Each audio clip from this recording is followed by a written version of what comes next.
மோடி ஒரு ஆப்ரேஷன் பண்ணியிருக்காருங்க. நான் நினைக்கிறேன் ஏதோ பைல்ஸ் ஆப்ரேஷன் பண்ணிட்டாரு போல.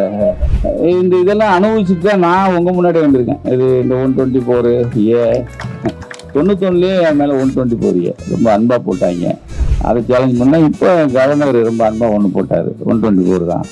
மோடி இப்போ நமக்கு மோடி இல்லை, அவர் வெளிநாட்டில் இருப்பாரு, நம்ம தான் பேசிக்கணும். ஏதாவது அவர் இங்கே இருக்க மாட்டாரு, அதை பற்றி கவலையும் பட மாட்டார். அதை பற்றி நமக்கும் கவலை இல்லை. நமக்கு நல்ல நண்பர்களாக இருக்கிறவங்களாம் வந்திருக்காங்க. அது ஒன்றும் செய்ய முடியாது. நான் சொல்லிட்டு தான் இருந்தேன், இது போலீஸ் ஏதாவது வீடியோ எடுத்துட்டு இருப்பாங்களா என்ன. அப்புறம் தான் பார்த்தேன் தமிழ் சேனல் எடுக்குது அப்படின்னு. அது போலீஸ் எடுக்கிற மாதிரி தானே. ஏன்னா ஏதாவது கொஞ்சம் தம்பி கோச்சிக்காதீங்க, நல்ல நம்மளை மூத்த பத்திரிகையாளர்னு சொல்லலை. எனக்கு முன்னாடி பேசின தம்பி சொன்னார் மோடி ஒரு ஆப்ரேஷன் பண்ணியிருக்காருங்க. நான் நினைக்கிறேன் ஏதோ பைல்ஸ் ஆப்ரேஷன் பண்ணிட்டாரு போல. என்ன ஆப்ரேஷன் அப்படி திரும்பி திரும்பி போகிறேன். ஓ சிந்தூர், அதைத்தான் அவர் சிந்தூர் ஆப்ரேஷன். அப்போ நம்ம சுரேஷ் எங்கள் தலைவர், அவர் நல்ல ஒரு டைட்டில் வச்சார். கிழக்கிந்திய கம்பெனி மாதிரி குஜராத் கம்பெனி. நல்ல ஒரு சில சில இடங்களில் சில சில நல்ல நல்ல விஷயம்லாம் கிடைக்குன்னு சொல்லுவாங்களே, அது மாதிரி இந்த கூட்டம் கூட்டியதற்கு முதல்ல டிஜிட்டல் ஒருங்கிணைத்த அன்பு தம்பி இந்திரகுமார் அவருக்கு ஒரு வாழ்த்து. ஏன்னா அதான் ராம் சார்ட்ட பேசிட்டு இருந்தேன். இந்தியா லெவலில் இதுக்கு கண்டனம், இந்த மாதிரி கண்டனம் தெரிவிச்சிருக்காங்களா. ஆனால் எல்லா எடிட்டர்ஸும் அவங்களுடைய பேஜில் போட்டிருக்காங்க, எடிட்டர்ஸ் கில்டு பண்ணியிருக்காங்க. ஆனால் இந்த மாதிரி போராட்டங்கிறது தமிழ்நாட்டில் தான் நடந்தது. ஆக அந்த சுதந்திரத்துக்கே நம்ம வந்து ஒரு ஒரு வாழ்த்து சொல்லணும். ஏன்னா இப்போ ஆட்டை கடிச்சு மாட்டை கடிச்சு மனுஷனை கடிக்கிறதுக்கு வந்துட்டாங்க. அது 2014 வந்துருச்சு. பொதுவாக நம்ம ஒரு பழமொழி சொல்லுவாங்களே, அந்த ஊரில் நடக்குதுன்னு நம்ம வந்து அங்கே தானே நடக்குது அப்படின்னு சொல்லி நம்ம வாட்டு விட்டுருவோம். அதுக்கடுத்து பக்கத்து தெரு, அப்புறம் பக்கத்து வீடு, அப்புறம் நமக்கு. ரொம்ப நாள் இல்லை, ஏன்னா இன்னும் 4 வருஷம் இருக்கா, 4 வருஷம் இருக்குது. அதில் வேற எனக்கு முன்னாடி பேசுனது யாரு, இப்பயும் உங்களுக்கு வந்துடும் நமக்கும் வந்துடும் இப்போ எங்கள் தலைவர் சொன்னார்னு நினைக்கிறேன். தலைவர் தான், நமக்கும் வந்துருன்னு. நமக்கு வராது, வரவிட மாட்டோம். இதெல்லாம் அனுபவிச்சுட்டு தான் நான் உங்க முன்னாடி வந்திருக்கேன். இது இந்த 124A 91 என் மேலே 124A ரொம்ப அன்பா போட்டாங்க. அதை சேலஞ்ச் பண்ணா இப்போ கவர்னர் ரொம்ப அன்பா ஒன்று போட்டாரு. 124 தான். இதெல்லாம் பார்த்துட்டோம். இருந்தாலும் நாம மதிக்கிற பெரிய ஆட்கள் அவங்களுக்கு இந்த அவஸ்தை. அப்போ நீங்க நல்லா பார்த்தீங்கன்னா 2014 அப்புறம் இருந்த நிலைங்கிறது ஊடக சுதந்திர குறியீடு 2014 140 இருந்திருக்கு. நம்ம நாடு 140வது நாடாக இருந்திருக்கு. இப்போ 161 வந்துருச்சு. அது ரொம்ப ரொம்ப நல்ல முன்னேற்றம். அது காரணம் கரண்ட் தப்பர் மாதிரி பெரிய ஆட்களை நீங்கள் வந்து எழுத்து நின்னா இப்படி தான் வரும் அப்படிங்கிற மாதிரி அவங்க மாதிரி ஆட்கள் நீங்கள் நம்ம கூட இருக்காங்க. ஏன்னா நம்ம இப்போ நமக்கு என்ன ஒரு சந்தோஷம்னா, கரண்ட் தாப்பர் வரிசையில் நாமெல்லாம் வந்துட்டோம்.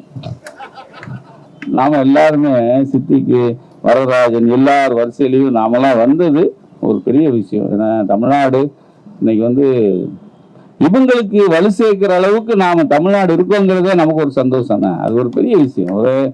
அதாவது டிஜிட்டல் வந்த பிறகு எல்லாருமே ஒரு கோட்டுக்கு பயணிக்கிறோம். ஆனால் எல்லாருமே பத்திரிக்கைக்காரங்க எல்லாருமே இப்போ எது உண்மை எது பொய்ன்னு சொல்றதுக்கே இன்னைக்கு பகுத்து பார்க்கறதுக்கு ரொம்ப ஒரு சங்கடம் வந்துருச்சு.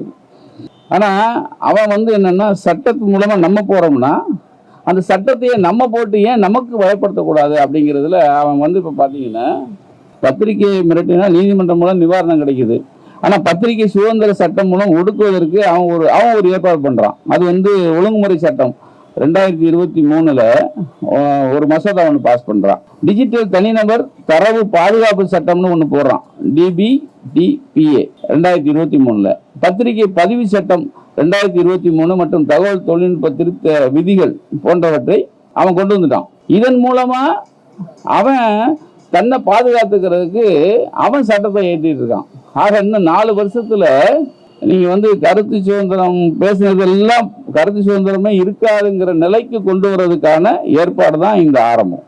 அப்ப அதுக்கு நாம இங்கே தமிழ்நாட்டில் முன்னெடுக்கிறது இருக்குல்ல, இந்த போராட்டம் உண்மையிலேயே வந்து இந்த போராட்டத்தை முன்னெடுத்த அந்த தம்பிகளுக்கும் அவருக்கு உறுதுணையாக இருந்த பிரஸ் தலைவர் செயலாளருக்கும் அதுக்கு உறுதுணையாக இருக்கிற நண்பர் அனைவருக்கும் எல்லாருக்குமே ஒரு பெரிய பாராட்டு. ஏன்னா மோடி இப்போ நமக்கு மோடி இல்லை, அவர் வெளிநாட்டில் இருப்பார், நம்ம தான் பேசிக்கணும். ஏதாவது அவர் இங்கே இருக்க மாட்டார், அதை பற்றி கவலையும் பட மாட்டார், அதை பற்றி நமக்கும் கவலை இல்லை.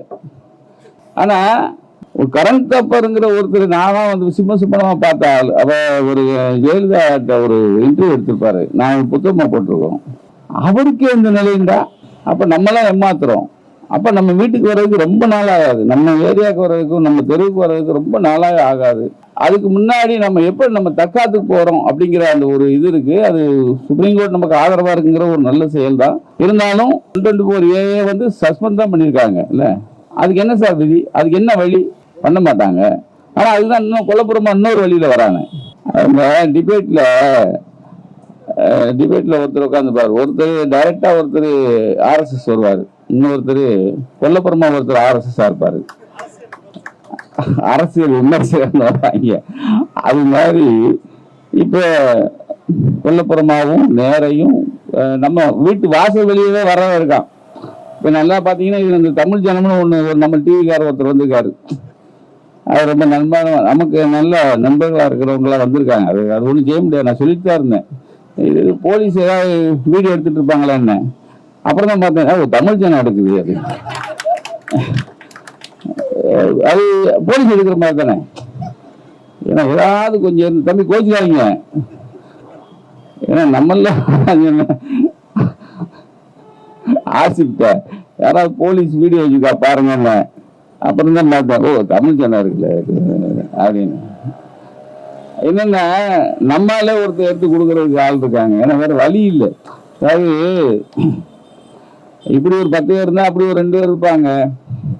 இருந்தாலும் இதெல்லாம் போய் சேரணும் தானே. இப்ப நம்ம போறது மோடி வரைக்கும் போகணும்னா ஒரு ஜனம் வழியே தான் போகணும், மோடி வழியே போகணும்னா. இருந்தாலும் எனக்கு இந்த